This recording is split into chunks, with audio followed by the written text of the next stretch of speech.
thewellnesscouch.com, streaming wellness into your lives. This is Up for a Chat with Cyndi O'Meara, Carren Smith, and Kim Morrison.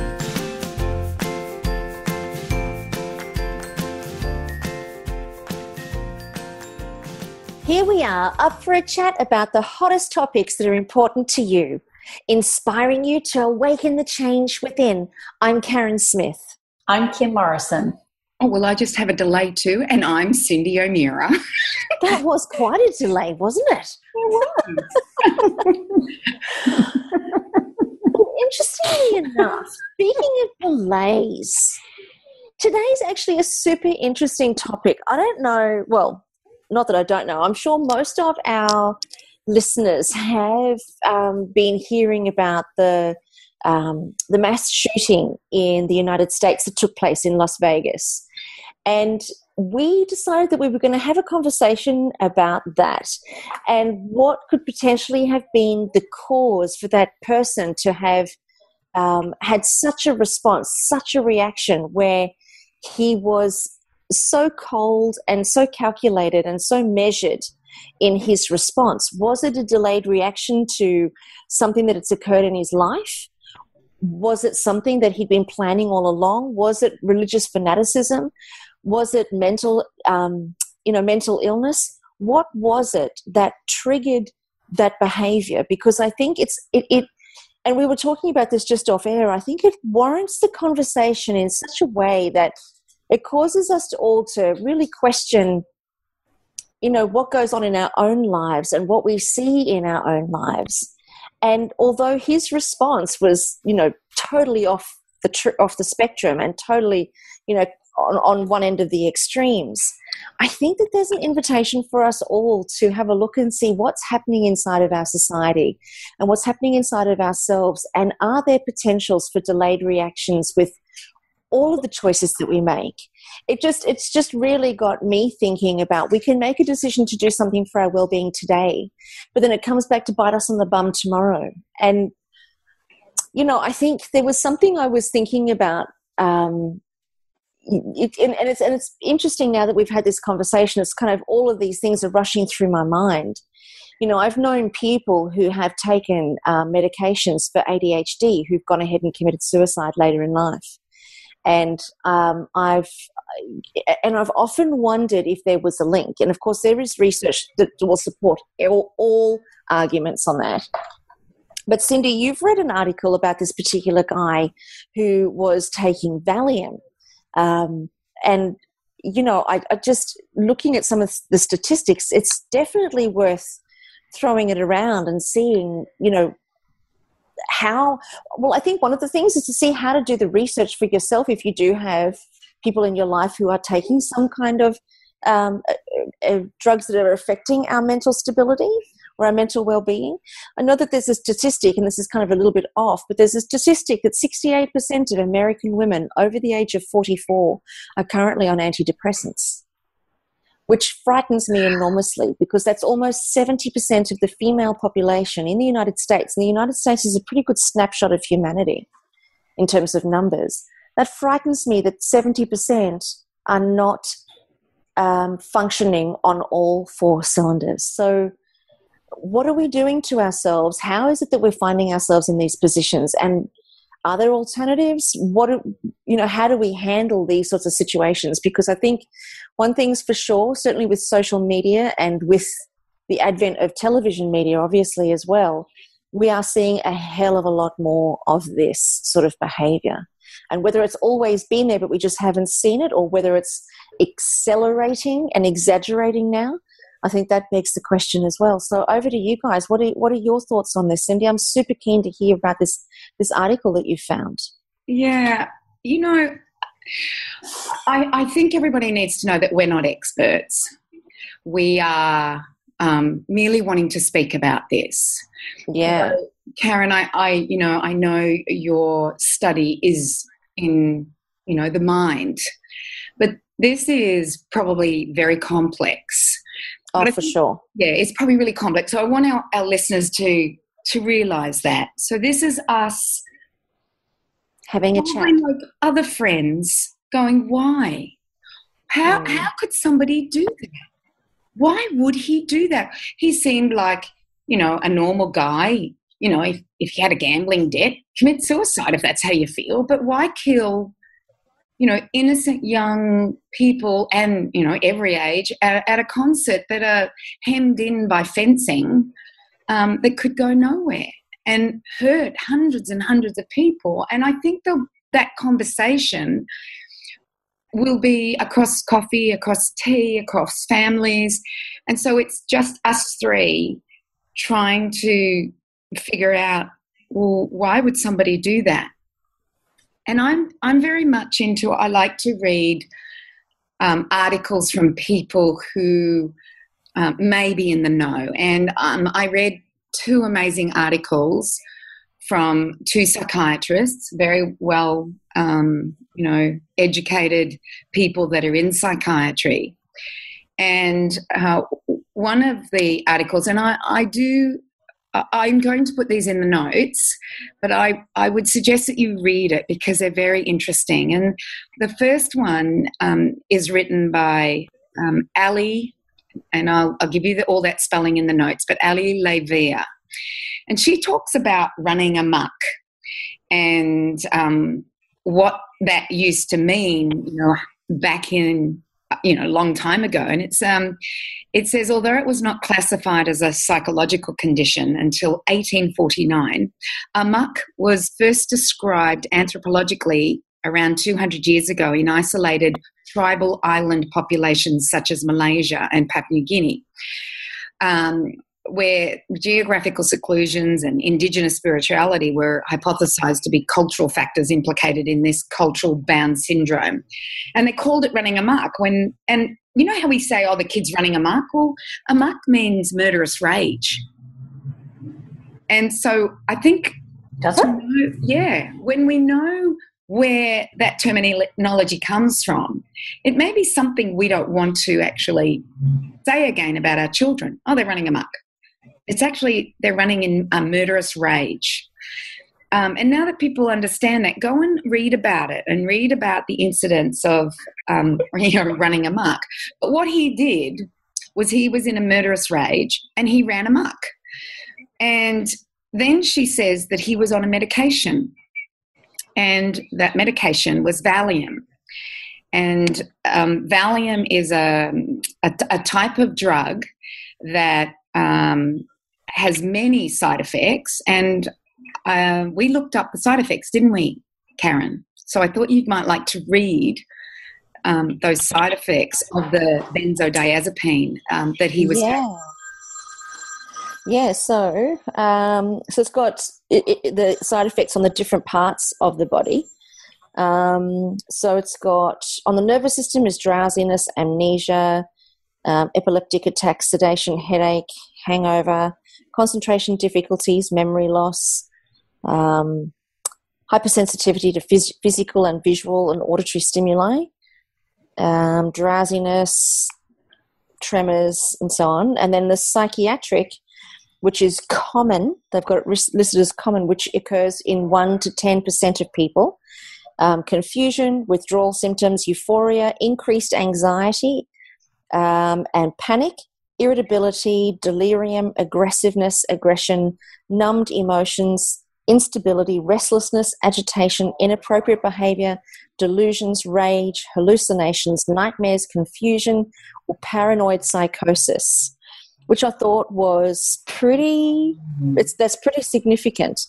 In the rare cases, it says excitation, insomnia, hostility, disinhibition, emotional poverty, behavioral defects, delirium, broken sleep, and the unmasking of depression, which is interesting. Very interesting. Yeah. And abnormal thinking. It's, I often, when and I know that I've mentioned this before, I can't remember when, but when Greg passed away, my partner, nearly 16 years ago now, when he passed away, there was a time that I felt unable to handle what I was thinking and feeling. And it was literally the second day afterwards that I discovered that he'd taken his life. And I went to the doctor because I was worried about myself, and my girlfriend Jodie was worried about me because I was beyond my ability to cope with that. And they gave me Valium in a heartbeat.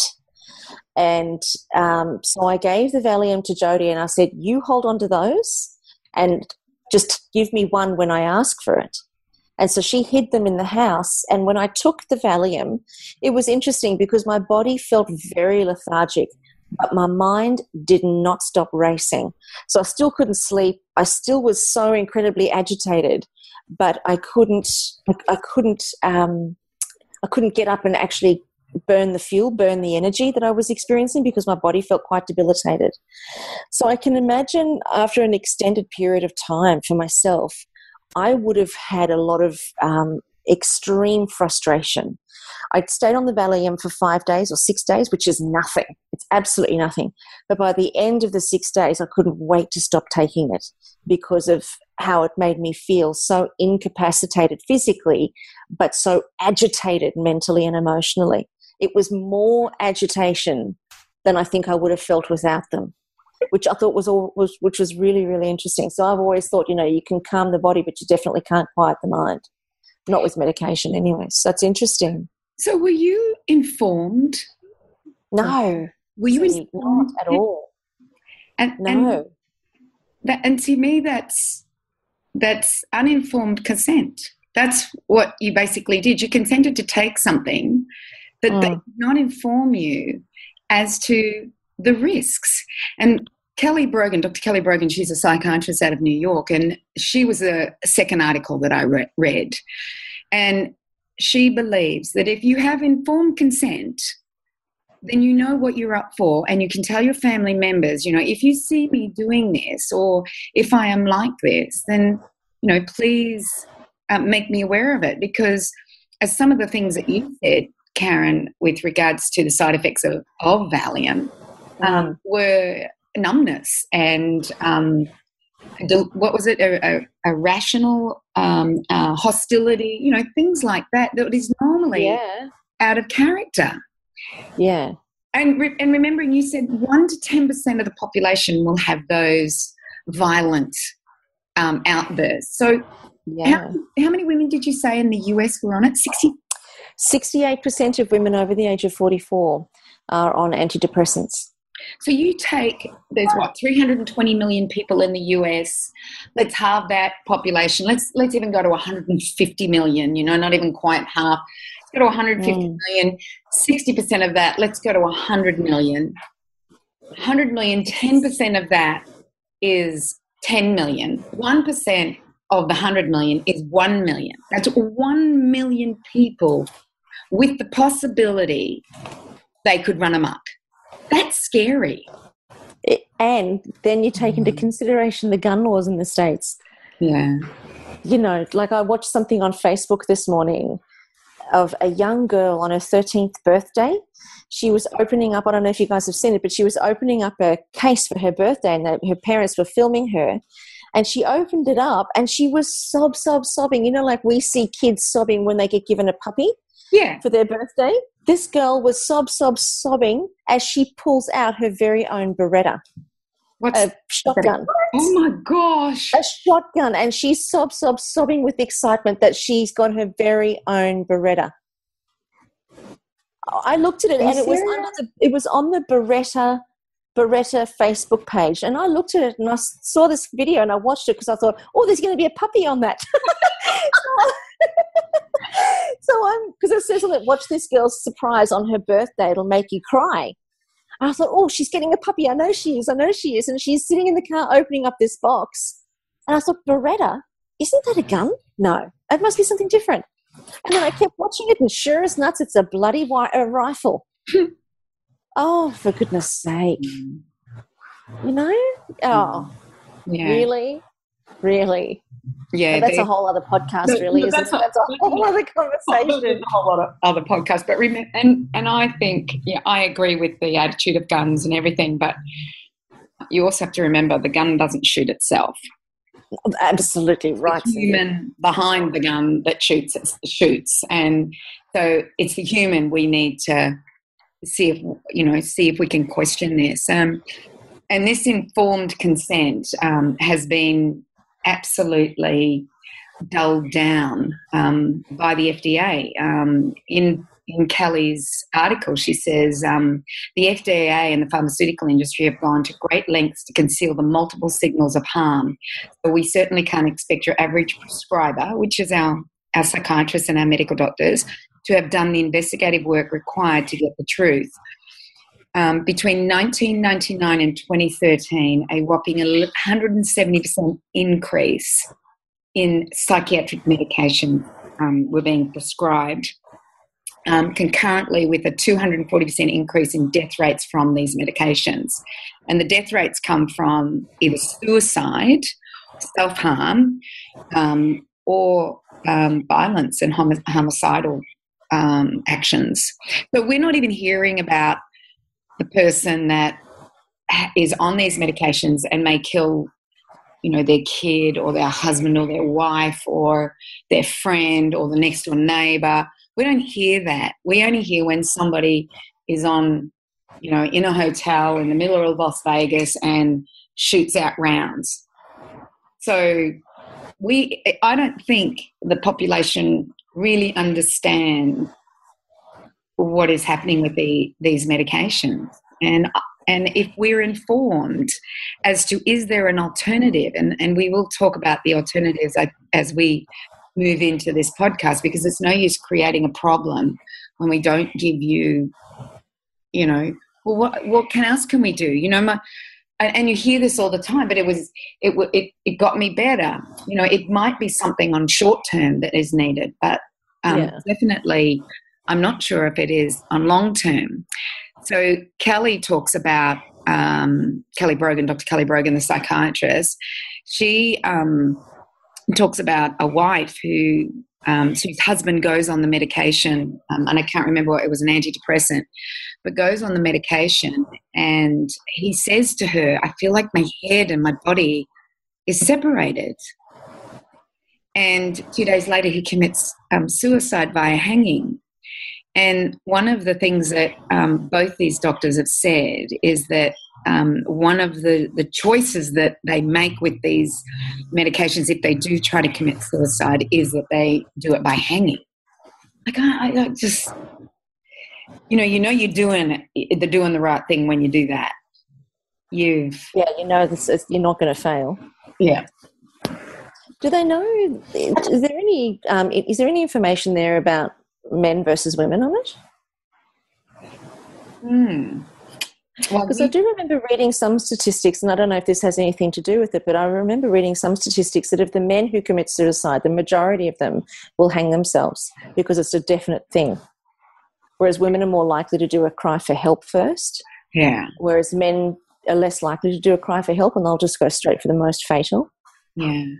It'd be interesting to see if there's a link between people who are on those sorts of medications. And I know of a young lady, and I don't know her drug, any medication she was taking, I have no idea. But she did a self-harm, which really self-harmed her the first time, and then she hung herself the second time. Oh, wow. Yeah. So, look, we're doing anecdotal. Yes, Kimmy. I just want to go back a step from the medications and how these medications have been created and why. And a deeper question I'd love to ask, away from the hideousness of what happened in Las Vegas.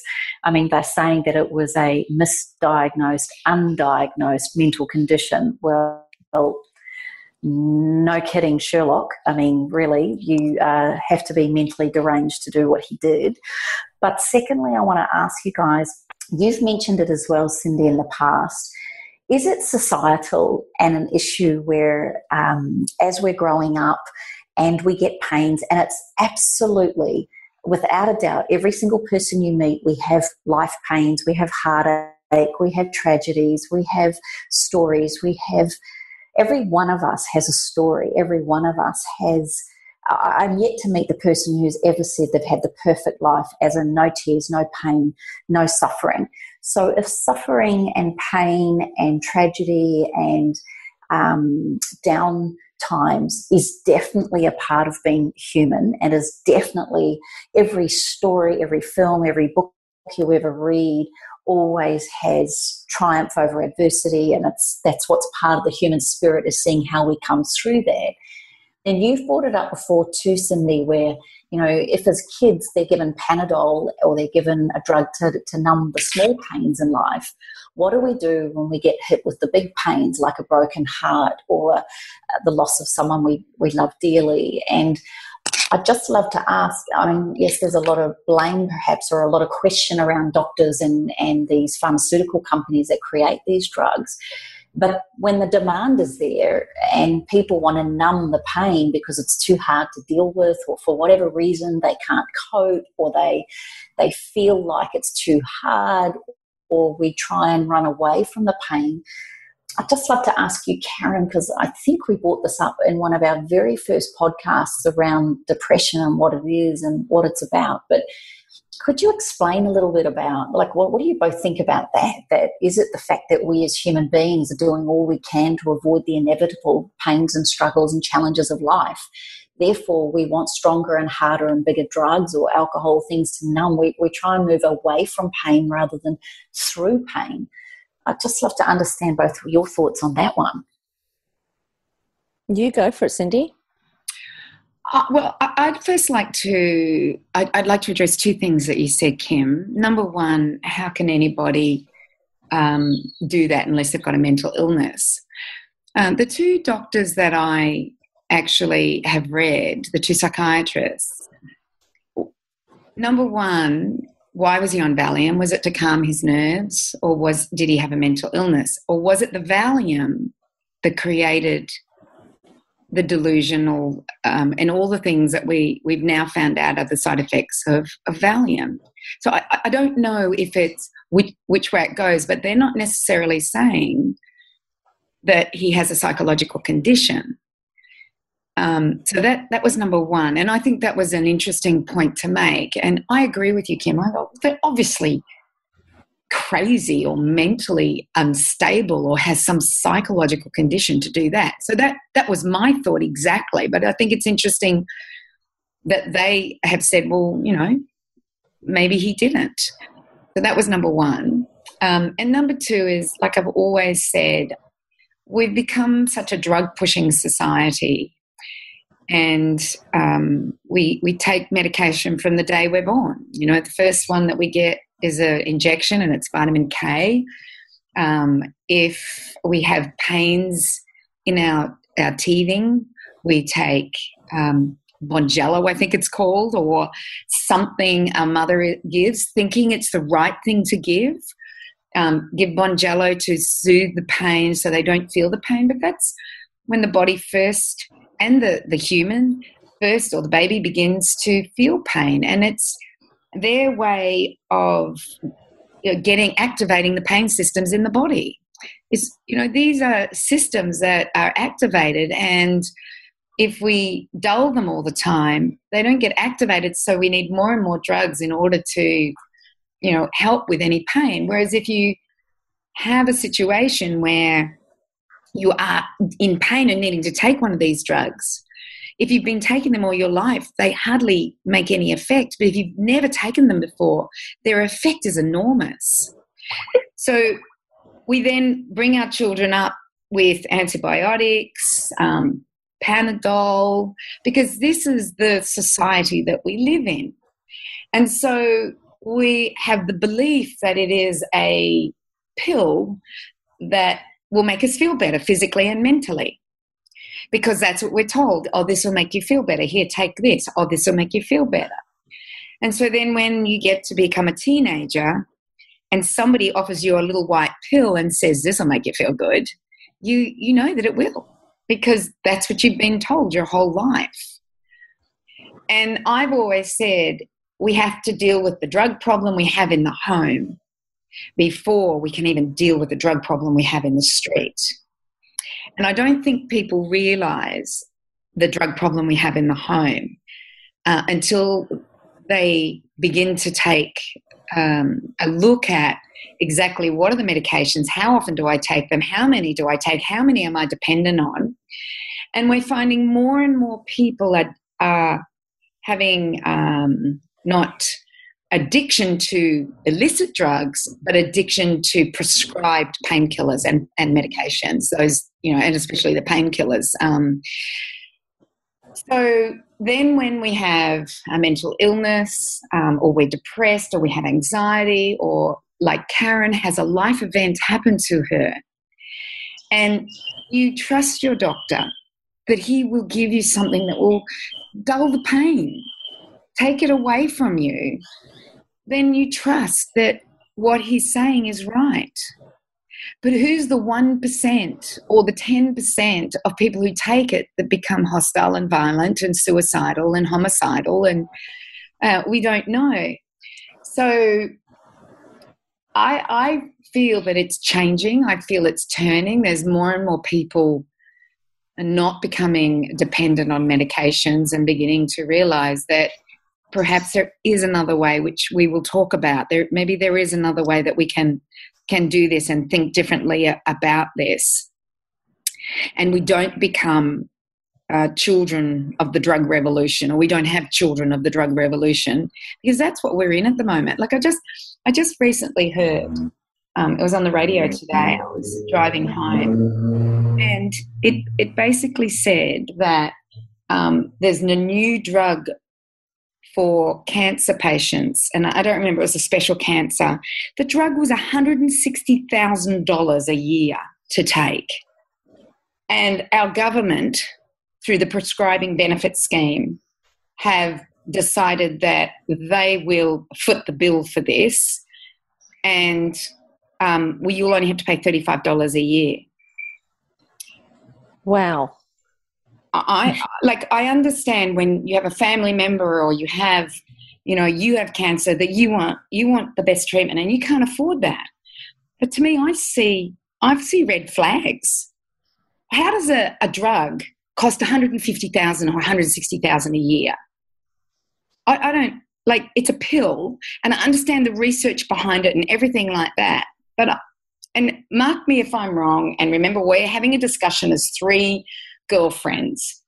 So there could be people out there that are just going, it's worth it, we should do it. But our prescribing benefit scheme is allowing so many people access to so many medications, and it's not just about cancer and things like that. It's about so many medications that they're going to send Medicare broke, because we rely on medications. We're not relying on, perhaps this is an opportunity for change.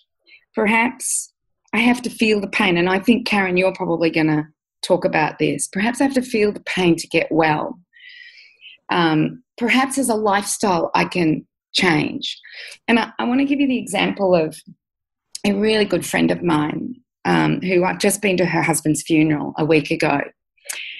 And 3 years ago he was given the diagnosis of leukemia, and they went and had radiation and chemotherapy. And he was given the all clear, and they went away for 6 months. He got it again. They came back. They did bone marrow transplants and chemotherapy. They gave him the all clear. He went away again. 6 months later, he comes back, and he's got leukemia again. And they say there's nothing we can do. And he passed away 6 months later. And I used to, visit them every now and then, and they smoked, they drank, they loved their meat pies, they weren't prepared to change their lifestyle, and that's a choice. And I just sometimes think there are some people, they don't want to change, they just want to take a medication. But when you see what happens in the US, I think someone needs to stand in and say, hey guys, you have to change. And if you don't change, be a little bit like Gary Fedke. 20 years ago, Dr. Gary Fedke said, if you keep smoking, I'm not operating on you, because he's an orthopedic surgeon. Or now he says, if you don't change your diet, then you're crazy because you're going to lose a leg and I'm going to just take that leg off, or I'm going to have to, he says most of his work is because of diabetes, because people don't want to change their lifestyle or change their diet or change the way they're doing things. And I'm sorry if I just rambled on, but this is a girlfriend rambling on and feeling disgusted with the system and what it's come to and the pain people have and the suicides that we're seeing amongst our young people. I just think it's time for change. And it has to come from a grassroots level, because I don't think the government are going to change and say, sorry, guys, if you don't stop smoking, which we know causes these issues, then we're not prepared to give you the money to get well. And I know I'm going to get hell for this, but that's how I feel. I really feel that way. Am I callous? They think I'm callous, everybody. I don't think you're callous, Cyndi. I think that there is a level of merit in what you're saying. I think for those that are smoking and drinking and shoveling in packets of lollies and clearly making choices that are naturally going to put a strain on the healthcare system, and perpetually making those choices even though they know better, then I think that there's a lack of responsibility there that is inexcusable. But I think there are some who obviously just are damn unfortunate. It's like those people that don't smoke and don't drink, and they're the ones who pass away early. Or those that are, incredibly fit and do take care of their well-being, but they're the ones who land up with the cancers and the, leukemias and so on. And it's, for those people, I think our medical system is a real godsend. Yes. I think in answer to your Kimmy question, in answer to your question, Kimmy, I think that we have a bit of an issue, and I think Cyndi's spoken to it beautifully. We do have a bit of an issue with a society that doesn't teach our children, therefore as we get older we don't grow with the skill, but it doesn't teach us to self-soothe, and it doesn't teach us to manage the big pains or the big emotions, probably is a better way to say it, the big emotions. So big emotions being big, massive excitement when the puppy arrives, or big, massive emotion when grandma dies, or if the husband passes away, or, we live in a volatile society now. So if there is a shooting or there is a suicide or there is a bombing or whatever, we haven't really prepared ourselves well to deal with big emotions. And I think we have medicated those emotions. And also, too, we've soothed those emotions with food, hence our massive issue with obesity. And then obviously, the mental illness that comes with obesity.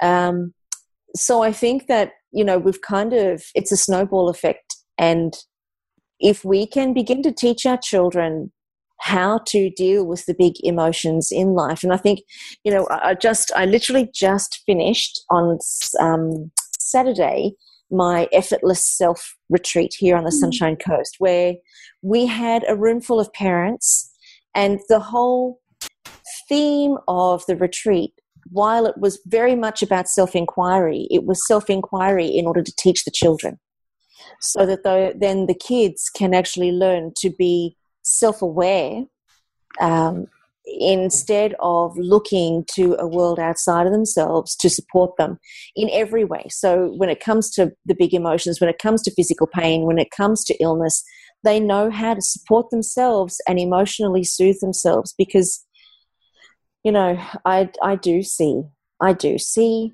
a lot of people that I work with that get a headache straight into the Panadol, straight into the Mesindol, straight into the Panadine Forte, straight into the heavy stuff. And I can understand, from time to time I've had migraines and had to go and get injections, but I think that there's a level of pain that you attempt, or that you can attempt to manage and self-soothe. And then sometimes it does go beyond our physical ability to self-soothe. But I think if we were learning how to do that from the time that we were small, we would be a less reliant society, and perhaps, dare I say it to be controversial, perhaps that's one of the reasons why we have the society that we have, so that we are reliant, and we're reliant on our pharmaceutical companies, which run our governments, which run our countries, which run our worlds, and it's all for the benefit of profit. So I think that there is some changes happening. I certainly see it on social media. I certainly see a lot more awareness now and a lot more education now than what I've ever seen. And my hope and dream and wish is that it really transforms in my lifetime, so that my nephews and their kids end up living a more responsible life when it comes to their own health and well-being, because otherwise what's the point of being here? You know, if we can't live long, happy, beautiful lives where the mind and the body work together to sustain us and to sustain our communities, that's beyond profit, that we begin to work for the well-being of all of humanity, what's the point? What's the point? You come here, you work your ass off, and then you die. What's the point? You know? I really don't see I really don't see the point. And I think it's, having just come off the retreat, I think I'm very aware of that whole what is the frickin' point? Unless you're working for the good of humanity, and unless you're learning how to master this piece of life, the skin bag that you're in, and it's mastering it on all levels, what's the frickin' point? Why on earth would we be here? Certainly it's not for misery, and it's not for pain and suffering and illness. You know, those in higher places are not putting us on the planet here laughing at us as we all suffer through our lives.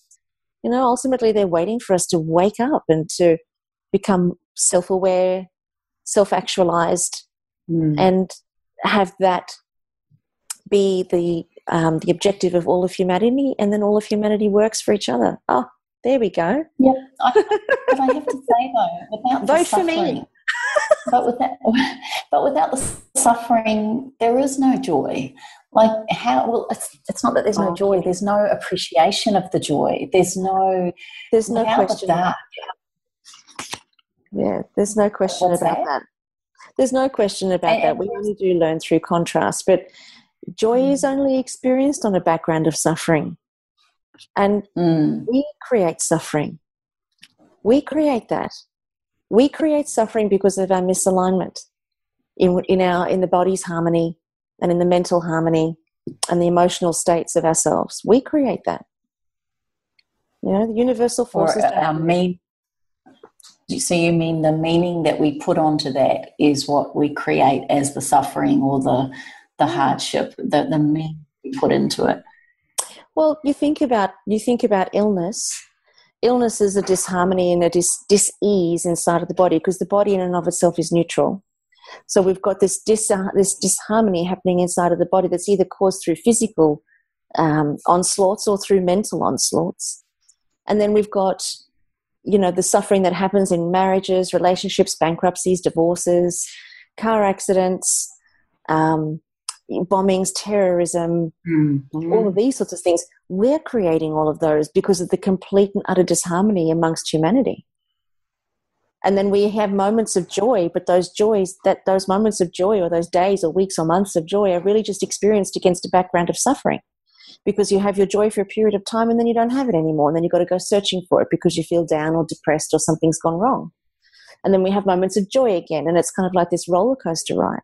But we're doing that to ourselves, I believe. Please don't, take that as an absolute truth, but I believe that through our own disharmony as a race, or as a species, as well as the meaning that we give to things, for sure, we are the creators of our suffering, for sure. I think I agree with you regarding, there is that polarization that is happening. And I remember listening to Dr. DeMartini talking about that polarization at a conference I went to and watched him. There is hate and there's love, there's black and there's white.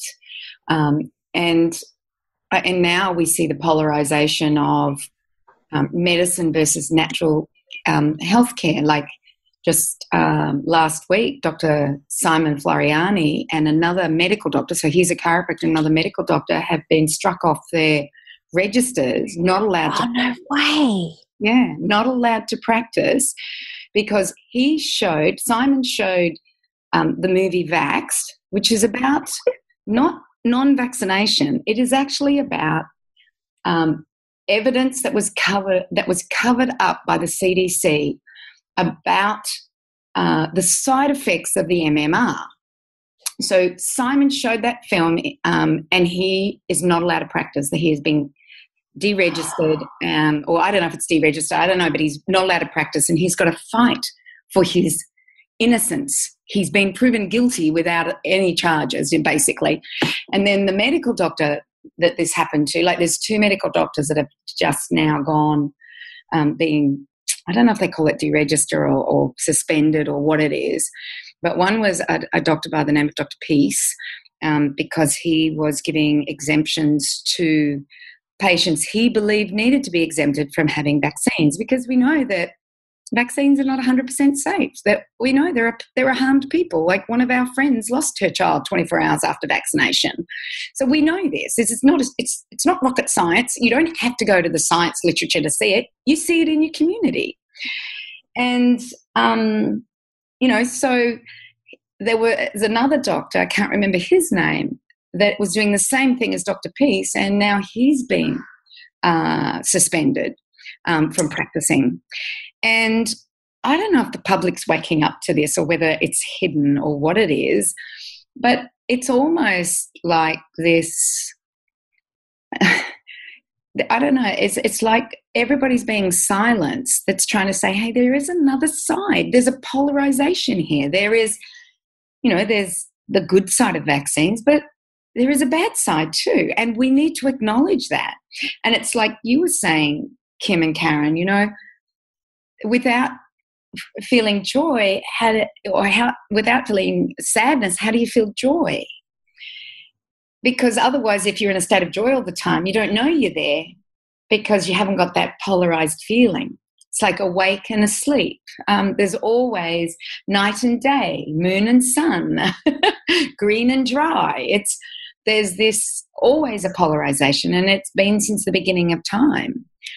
It's about accepting that there is a polarization and accepting others' choices.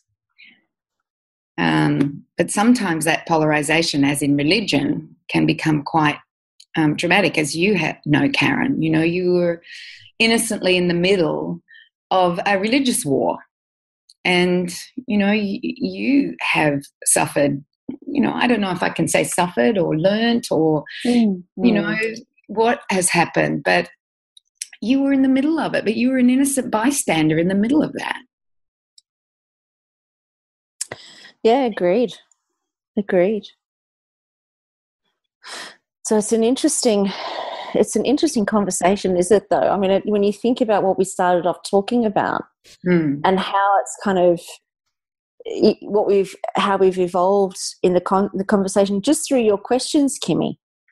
Yeah. It's kind of sparked a whole new way of looking at everything, really. What are your thoughts on what's happened? Because I know that we've struggled to hear you a little bit on the show. What are your thoughts on what's happened with the thing in Las Vegas? Yeah. Well, I have to be honest with you.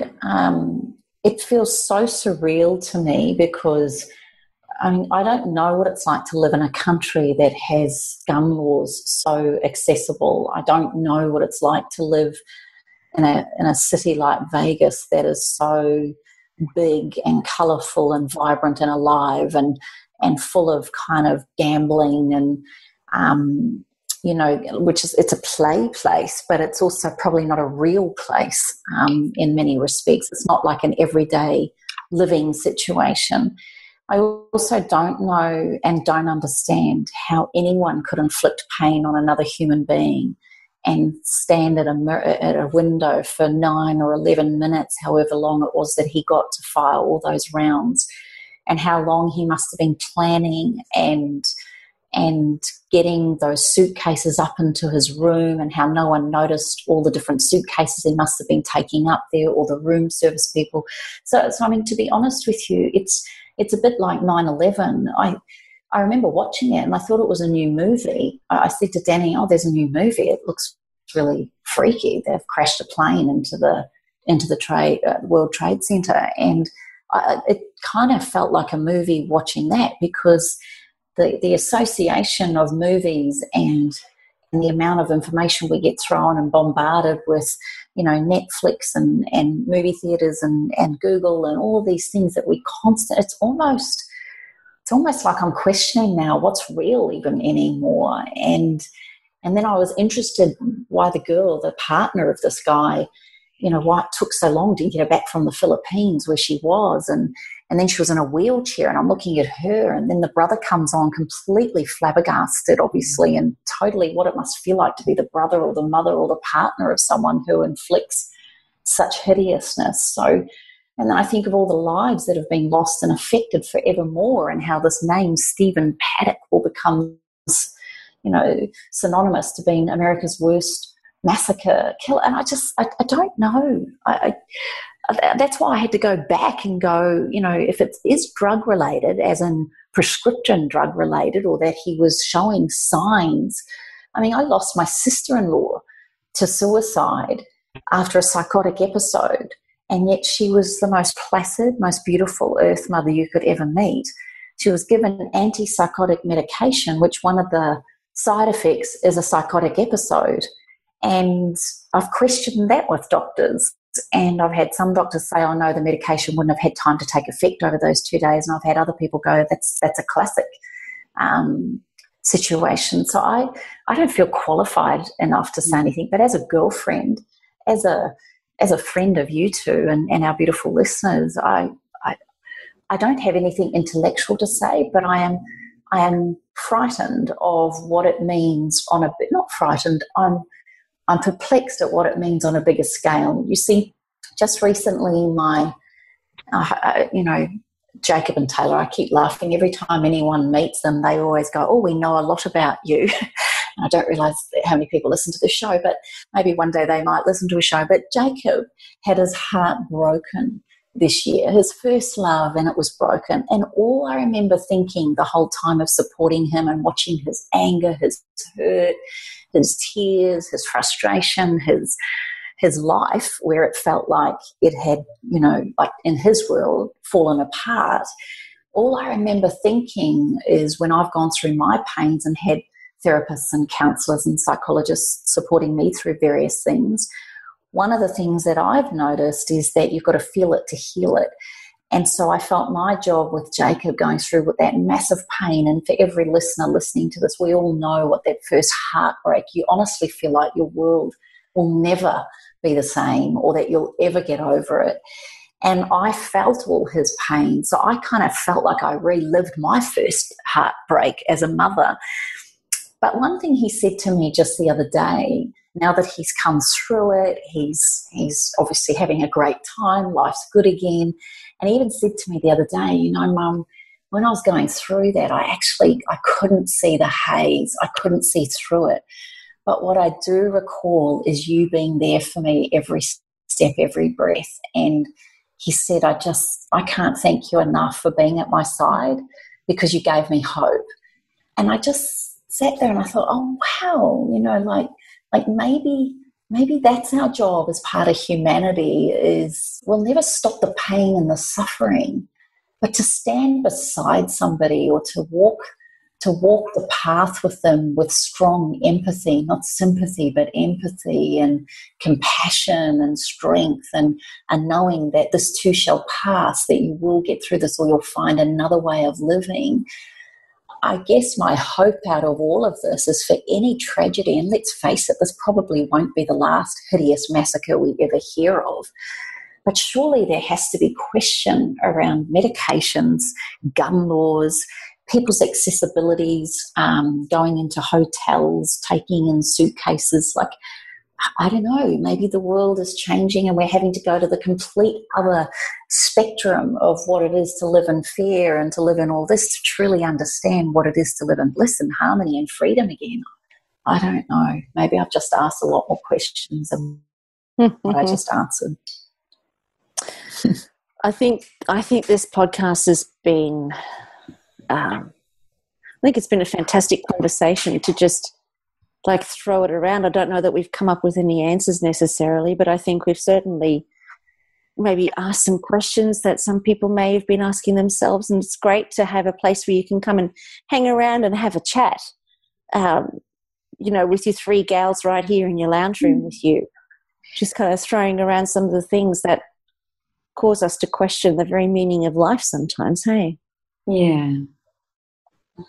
We did say that we would do a few solutions, and I don't know whether it's a solution to everybody, but it's worth a try.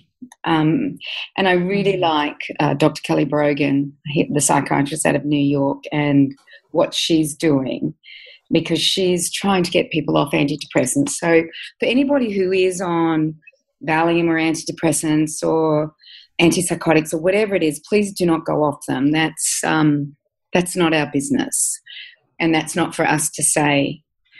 But at least become informed of the side effects so you understand them. Inform your family that if they see anything that they're a bit concerned about, to, say something to you, or maybe go to the doctors together. But Kelly's way of getting people off their medications is lifestyle changes, and it's food, which is what I love. We start to change the foods that we're consuming. We look at the health of the gut and the microbiome, because we know that there is a gut-brain axis. You say, I have this gut feeling when you have a gut feeling about something in it, but it's in your mind. So we know that there is that access there, or that link. She also talks about meditation, Kundalini yoga. So she goes through a whole lifestyle change.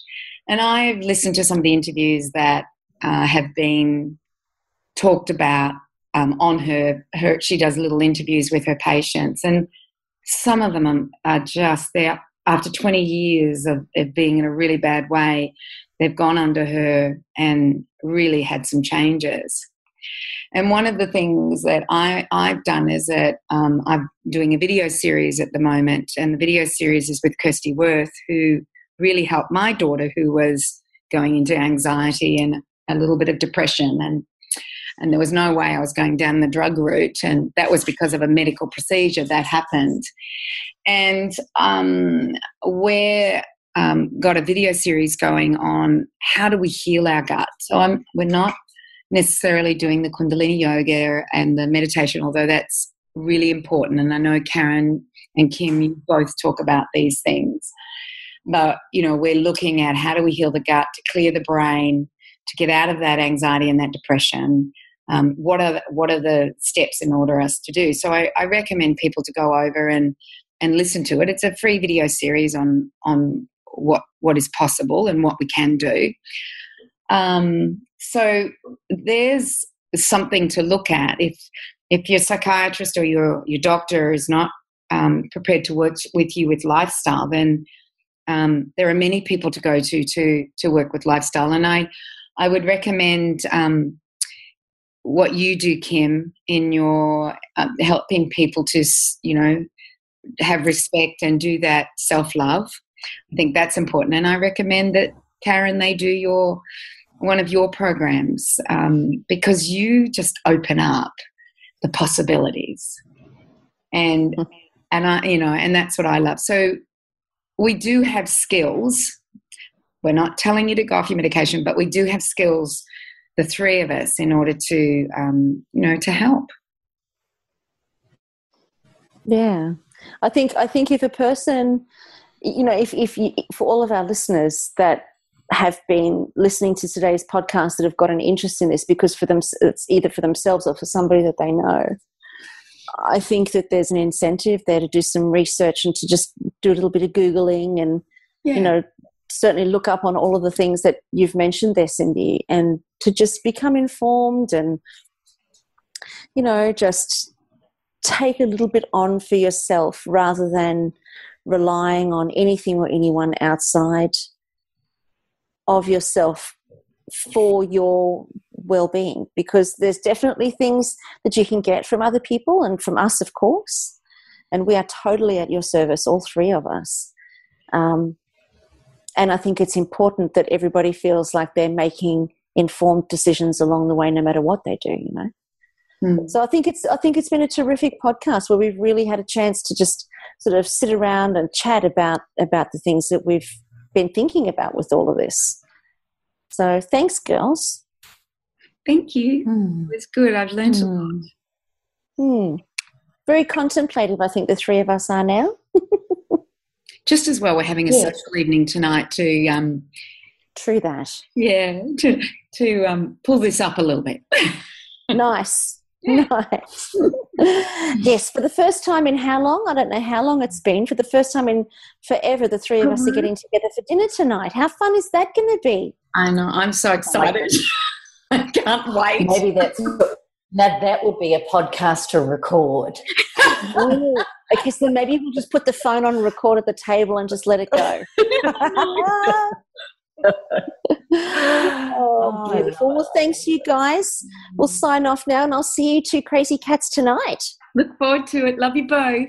Look forward to love it. to you too.